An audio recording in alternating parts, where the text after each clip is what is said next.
Selamat datang ke channel Juchong dan hari ini kita akan sambung untuk bahagian terakhir bagi bab 3 Matematik tingkatan 5, iaitu kita akan tumpukan perhatian kepada subtopik penyelesaian masalah melibatkan insurans. Jadi dalam bahagian ini sebenarnya kita hanya akan perhatikan dua perkara yang dibincangkan, iaitu deductible dan co-insurance. Dan kenapa dua perkara ini sangat penting? Kerana boleh menyebabkan pemegang polisi menerima pembahasan yang kurang daripada kerugian yang sebenar. Jadi seperti biasa kita akan bincangkan dahulu konsep untuk setiap perkara ini. Selepas tu kita akan telitikan contoh yang ada dalam buku teks. Jadi tanpa melengah masa, mari kita perhatikan dahulu untuk deductible. Jadi pertama sekali kita kena faham dahulu maksud bagi deductible ni. Jadi deductible ni ialah satu jumlah yang perlu ditanggung oleh pemegang polisi sebelum layak membuat tuntutan daripada syarikat insurans. Maka di sini wujudlah dua kemungkinan di mana kita punya kerugian tu kurang daripada deductible atau lebih daripada deductible. Jadi sekiranya kita punya kerugian tu kurang daripada deductible, dia akan ditanggung 100% oleh pemegang polisi sahaja. Sebab nilai deductible ni adalah jumlah yang perlu ditanggung oleh pemegang polisi.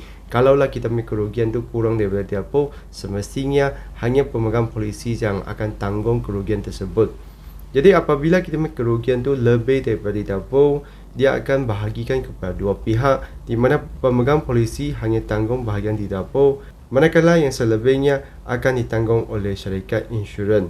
Jadi seterusnya kita akan teruskan dengan bincangan contoh yang kita dapat perhatikan daripada buku teks. Jadi contoh 4, Puan Suhaila telah membeli insurans motor untuk keretanya yang mempunyai peruntukan deductible sebanyak 300. Maksudnya dalam apa-apa hal pun dia kena tanggung 300 yang pertama tu. Jadi sepanjang tempoh insurans tersebut, Puan Suhaila telah mengalami 3 kali kemalangan.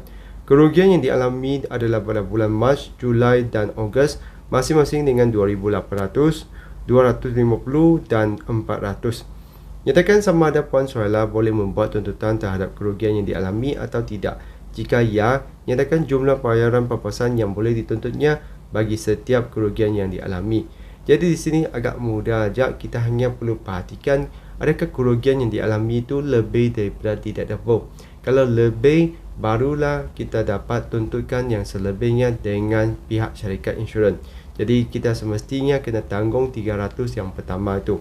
Jadi untuk bulan Mac tu, kerugiannya adalah 2,800. Maka ini sudah lebih daripada deductible, iaitu 300. Maka dia boleh tuntut. Jadi kita tuliskan boleh. Jadi berapakah pembahasan tu? Kita tolakkanlah 2,800 tolak dengan 300. Maka Puan Suhaila akan terima 2,500 daripada pihak syarikat insurans. Jadi untuk Julai pula, kerugian yang dialami itu adalah 250. Jadi nilai ini adalah kurang daripada deductible, maksudnya dia tidak dapat buat tuntutan. Jadi maka bayar pembahasan tu tak adalah. Jadi untuk Ogos pula adalah 400. Ini boleh sebagian lebih. Jadi di sini dia hanya dapat pembahasan 400 tolak 300, iaitu 100 sahaja. Jadi begitulah untuk contoh ini. Jadi agak mudah saja untuk faham deductible tu, iaitu nilai yang perlu ditanggung oleh pemegang polisi sebelum layak untuk mendapatkan pembahasan daripada pihak syarikat insurans. Jadi mari kita lihat seterusnya. Jadi untuk contoh 5 pula, kita perhatikan ini adalah contoh yang berkaitan dengan insurans perbuatan. Jadi Chen Lin mempunyai polisi insurans perbuatan dengan deductible sebanyak 30,000 setahun dengan had tahunan bernilai 300,000. Pada tahun pertama dalam tempoh insurannya, Chen Lin telah dimasukkan ke hospital untuk pembedahan appendix dan dikenakan kos rawatan 8,000. Jadi ini adalah tahun pertama. Jadi pada tahun berikutnya, Chen Lin melakukan pembedahan jantung dan dikenakan kos rawatan sebanyak 210,000.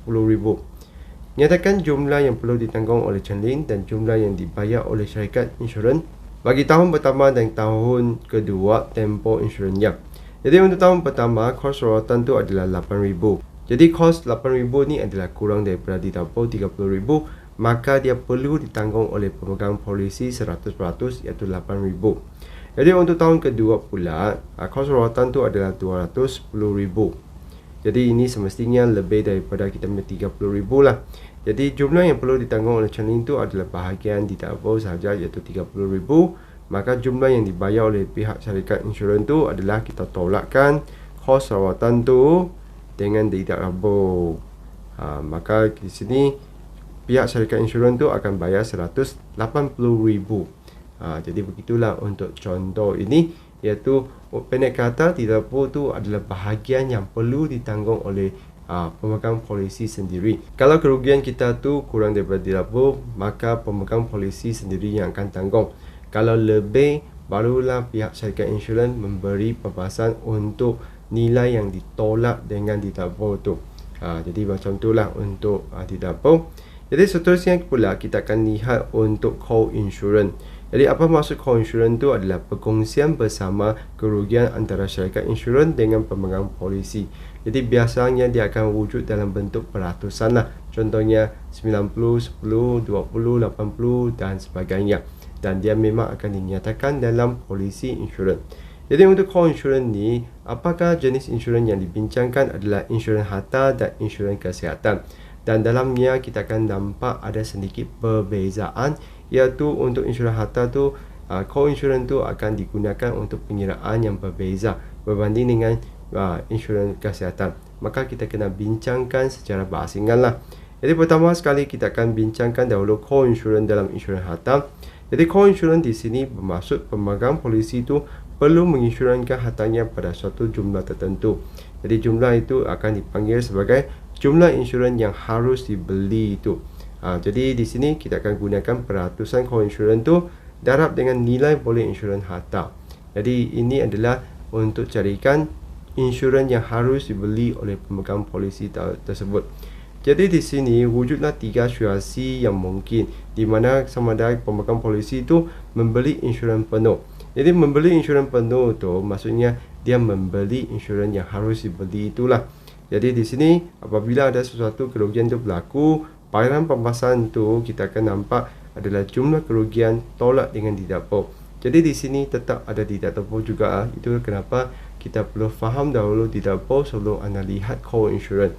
Jadi di sini keadaan jumlah kerugian tu adalah kurang atau sama dengan jumlah insurans yang telah dibeli. Maksudnya di sini syarikat insurans tu tak mungkin akan bayar lebih pembahasan daripada nilai yang diinsurankan tu lah. Jadi ini untuk situasi pertama. Jadi situasi yang kedua pula adalah di mana pemegang polisi itu hanya insurankan sebahagian. Maksudnya di sini nilai yang diinsurankan tu kurang daripada jumlah insurans yang harus dibeli. Maka kita akan nampak bayaran pembahasan tu kena darabkan dengan sesuatu pecahan. Jadi kenapa wujud pecahan tersebut? Kerana pemegang polisi itu hanya bayar sebahagian saja. Maka depan ni sebenarnya kita akan nampak dia akan bahagikan jumlah insurans yang telah dibeli oleh pemegang polisi itu bahagi dengan jumlah insurans yang harus dibeli itu. Darab dengan jumlah kerugian, baru tolak dengan tidak dapur. Jadi bahagian yang ditanggung oleh pemegang polisi itu dipanggil sebagai penalti lah. Nanti kita akan nampaknya dalam satu contoh dalam buku teks tu. Jadi untuk situasi ketiga pula adalah di mana harta yang diinsurankan tu hancur sepenuhnya, iaitu dipanggil sebagai mengalami kerugian menyeluruh. Kerugian menyeluruh tu contohnya apabila rumah yang diinsurankan tu habis hangus dalam kebakaran, atau kereta yang dilanggar tu tidak dapat dibagi lagi, dipanggil sebagai total loss lah. Jadi di sini bayaran pembahasan tu adalah jumlah insurans yang telah diberi itu tolak dengan tidak dapur. Untuk situasi nombor 3 ni ada lain sikit lah. Jadi di sini untuk insurans harta tu kita akan nampak ada 3 situasi inilah. Jadi seterusnya kita bincangkan satu contoh yang kita dapat perhatikan dari buku teks ni. Jadi Encik Ismail ingin membeli insurans kebakaran untuk rumahnya. Nilai boleh insurans rumah itu ialah RM350,000. Jadi ini adalah nilai boleh insurans. Polisi insurans kebakaran yang ingin dibelinya mempunyai peruntukan co-insurance yang menginsurankan 80% daripada nilai boleh insurans hartanya, dan didapur itu adalah RM2,000. Jadi pertama sekali untuk soalan A itu, hitung jumlah insurans yang harus dibeli oleh Encik Ismail bagi rumah itu. Jadi di sini kita hanya gunakan rumus yang kita belajar tadi, iaitu peratusan co-insurance darab dengan nilai boleh insurans harta. Jadi peratusan co-insurance di sini adalah 80% lah. Jadi kena bahagi dengan 100 darab dengan nilai boleh insurans harta tu iaitu RM350,000. Jadi di sini kita hanya perlu tekan kalkulator dan kita dapat nilai itu adalah RM280,000. Jadi macam tu. Jadi ini adalah jumlah insurans yang harus dibeli. Jadi kita lihat pula untuk soalan B. Rumah Encik Ismail telah mengalami kebakaran dan jumlah kerugiannya adalah sebanyak 25,000. Hitung bayaran pembasaran yang akan diterima Encik Ismail jika dia menginsurans rumahnya pada jumlah insurans yang harus dibelinya. Maksudnya untuk B1 ni adalah situasi 1 lah, di mana individu itu membeli insurans mengikut nilai yang harus dibeli itu. Maka di sini kita akan dapat formulanya adalah jumlah kerugian 25,000 tolak dengan kita punya didapur sahaja, iaitu berapa tadi? 2,000. Jadi pembasaran yang diterimanya adalah sebanyak 23,000. Jadi Encik Ismail hanya perlu bayar 2,000 kerugian tu dan selebihnya akan ditanggung oleh pihak syarikat insurans. Jadi kita akan lihat pula untuk B2, di mana Encik Ismail hanya insuranskan dengan jumlah 150,000. Maksudnya di sini dia hanya insuranskan sebahagian. Maka di sini dia hanya dapat tuntutan untuk sebahagian sahaja. Jadi seterusnya hitung nilai penalty co-insurance. Penalty itu adalah kerugian lebih yang dialaminya lah, kerana dia hanya insuranskan sebahagian. Jadi seperti rumus kita tu, kita akan gunakan rumus seperti ini, iaitu kita hanya masukkan nilai ke dalam rumus tu, iaitu 150,000 bahagi dengan jumlah insurans yang harus dibeli, iaitu 280,000. Darab dengan kerugian tu iaitu 25,000 dan tolak dengan didapur 2,000. Jadi selepas tu kita hanya perlu tekan kalkulator sahaja. Nilai yang kita dapat tu adalah 11,392.86. Jadi inilah pembasaran yang dibayar oleh pihak syarikat insurans kerana Encik Ismail hanya membeli insurans untuk sebahagian sahaja. Jadi sepatutnya dia perlu beli insurans sebanyak 280,000, tapi dia pilih untuk insuranskan 150,000 saja. Itulah kenapa pembasaran yang diterima untuk B2 ni adalah kurang daripada B1 lah. Jadi di sini kita wujudnya penalty co-insurance. Jadi penalty co-insurance tu sebenarnya wujud kerana Encik Ismail hanya insuranskan sebahagian. Jadi arti lain tu, penalty tu sebenarnya adalah kerugian yang dia alami kerana dia ambil keputusan untuk insuranskan sebahagian sahaja. Jadi di sini macam mana kita kirakan tu, kita gunakan kerugian yang alami tu tolak dengan kita punya pembasaran yang diterima, lepas tu tolak lagi dengan didapur yang perlu dibayar oleh Encik Ismail. Disebabkan keputusannya, maka Encik Ismail mengalami penalti sebanyak 11,607.14. Jadi itulah kenapa sangat penting untuk kita insuranskan kita punya harta mengikut insurans yang harus dibeli itu. Jadi begitulah untuk situasi kedua. Kita lihat pula untuk bahagian C. Encik Ismail telah mengalami kerugian menyeluruh. Jika dia menginsurансkan rumahnya dengan jumlah 200,000, hitung bayaran pembasaran yang diterimanya. Jadi apabila kita pelakunya kerugian menyeluruh tu, kita akan dibayar pembasaran hampir penuh lah selepas ditolak dengan kita punya didapur. Jadi perhatikan co-insurance tu masih mengambil kira didapur. Jadi di sini untuk C itu yang sama dengan jumlah insurans yang dibeli 200,000 tolak dengan 2,000 didapur, maka dia dapat 198,000. Macam tu. Jadi tetap dia kena tanggung didapur tu sendiri. Selebihnya akan dibayar pembasaran oleh pihak syarikat insurans. Jadi begitulah co-insurance untuk insurans harta. Jadi seterusnya pula kita akan teruskan dengan co-insurance untuk insurans perubatan. Jadi di sini pemegang polisi perlu tanggung sebahagian daripada kos perubatan mengikut suatu peratusan. Biasanya dia akan ada satu peratusan yang dinyatakanlah. Contohnya 90, 10, 80, 20 atau 70, 30 dan sebagainya. Jadi maksudnya di sini adalah contohnya untuk 90-10 tu, syarikat insurans tu akan tanggung 90, manakala pemegang polisi tu perlu tanggung 10 lah. Jadi semua jumlahnya semestinya adalah 100. Jadi peratusan ni adalah bergantung kepada kontrak polisi tu lah. Jadi semasa kita nak kirakan bayaran kos perubatan tu, syarikat insurans tu akan tanggung 90% dengan kos perubatan tu tolak dengan didapur. Jadi di sini tetap juga kita kena tolak didapur dahulu sebelum kita darab dengan peratusan kita. Manakala pemegang polisi itu sama juga, dia akan darabkan 10% dengan kos perubatan yang sudah ditolakkan dengan didapur dan tambah dengan didapur baliklah sebab dia apa tu memang perlu ditanggung oleh pemegang polisi sendiri. Jadi seterusnya kita akan bincangkan contoh terakhir untuk bahagian ni, iaitu contoh 7. Puan Chen mempunyai polisi insurans berhubungan utama dengan peruntukan didapur sebanyak 500 dan fasa penyertaan ratusan co-insurans tu adalah 75-25. Maksudnya syarikat tu akan tanggung 75 dan Puan Chen akan tanggung 25.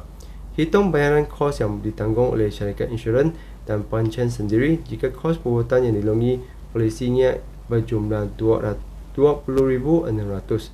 Jadi pertama sekali kita mesti kena tolakkan kita punya kos perbuatan tu dengan didapur. Itu dah dipanggil sebagai kos perbuatan selepas didapur.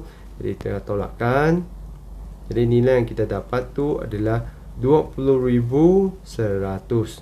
Maka kita boleh kirakan kita punya bayaran kos yang ditanggung oleh syarikat insurans iaitu 75% darabkan dengan kita punya kos perbuatan yang sudah ditolak dengan didapur 20,100. Jadi di sini yang dia tanggung tu adalah 15,075. Jadi ini akan ditanggung oleh syarikat insurans. Jadi bayaran kos yang ditanggung oleh Puan Chen pula adalah 25% daripada kita punya 20,100. Dan ingat dia juga kena tanggung didapur. Jadi kena tambah balik 500. Maka di sini nilai yang kita dapat tu adalah 5,525 yang perlu ditanggung oleh Puan Chen sendiri. Jadi begitulah contoh untuk co-insurans bagi insurans perubatan ni. Jadi di sini wujudnya satu peratusan di mana kita akan nampak ada perkongsian atas kerugian yang dialami itulah.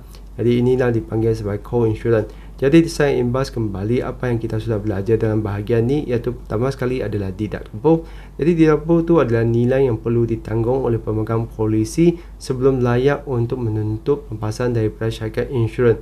Jadi wujudlah keadaan di mana sebenarnya kita punya kerugian tu lebih atau kurang. Kalau lebih baru kita dapat tuntutkan yang selebihnya dengan pihak syarikat insurans. Manakala untuk co-insurans pula adalah perkongsian bersama, dan di sini contoh yang kita dapat perhatikan tu adalah berkaitan dengan insurans harta dan insurans perubatan. Jadi untuk insurans harta tu peratusan co-insurans tu sebenarnya digunakan untuk tentukan insurans yang harus dibeli itu. Dan di situ kita ada 3 kemungkinan, iaitu sama ada individu tu membeli penuh insurans tu, iaitu membeli insurans mengikut nilai yang harus dibeli itu, atau dia hanya membeli sebahagian. Jadi apabila membeli sebahagian, maka tuntutannya hanya akan ada sebahagian dan selebihnya dipanggil sebagai penalty co-insurance lah. Manakala untuk situasi yang ketiga tu adalah di mana seseorang tu mengalami kerugian menyeluruh, total loss, maka nilai yang pembahasan yang diberi itu adalah nilai insurans yang dibeli tolak dengan didapur. Jadi begitulah untuk insurans harta. Manakala untuk yang akhir sekali co-insurans bagi insurans perubatan tu adalah kita akan darabkan dengan peratusan. Itu pun selepas ditolak dengan didapur. Jadi itulah kenapa kita mesti kena mahirkan didapur dahulu, dan selepas tu baru kita perhatikan untuk co-insurans. Jadi saya harap video ni dapat membantu adik-adik semua untuk lebih faham tentang didapur dan co-insurans. Jadi selepas ni sila cubalah latihan yang anda boleh jumpa daripada buku teks atau buku rujukan untuk lebih mahir tentang bab ini. Jadi sememangnya bab ni adalah bab yang baru, bukan saja kepada pelajar, juga kepada cikgu lah. Jadi sebenarnya saya juga belajar agak banyak daripada bab ini dan saya lebih faham tentang insurans yang saya sudah beli itu. Jadi kena banyak baca lah, sebab dalam insurans ni sememangnya ada banyak tema dan juga syarat. Cumanya dalam buku teks ni dia kurang terangkan secara terperinci lah. Jadi begitulah komen saya tentang bab ini. Jadi itu saja untuk kali ini. Sekian, terima kasih. Kita jumpa lagi.